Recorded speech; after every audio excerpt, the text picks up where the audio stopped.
Racing just is started. We have Scout Ranger break quickly at the start. Moving up, Mo Sherry, Frozen Margarita comes next. Flowing Kasha.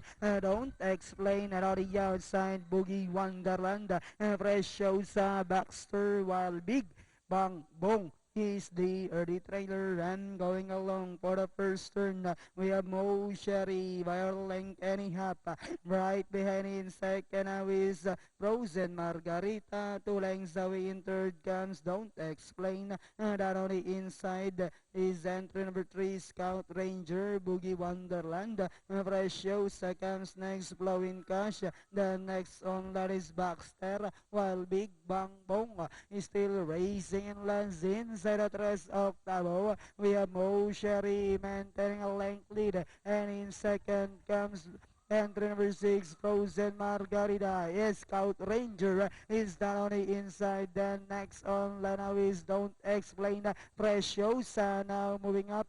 Then comes Boogie Wonderland, Flowing Cash, Baxter, and Big Bang Bong. And as they swing for home, the lead now belongs to Frozen Margarita. And down on the inside, Scout Ranger. Mo Sherry in the middle. We have Mo Sherry, Frozen Margarita. Mo Sherry, Frozen Margarita, and finally it's going to be Mo Sherry, Frozen Margarita, Scout Ranger, Preciosa, and Don't Explain that.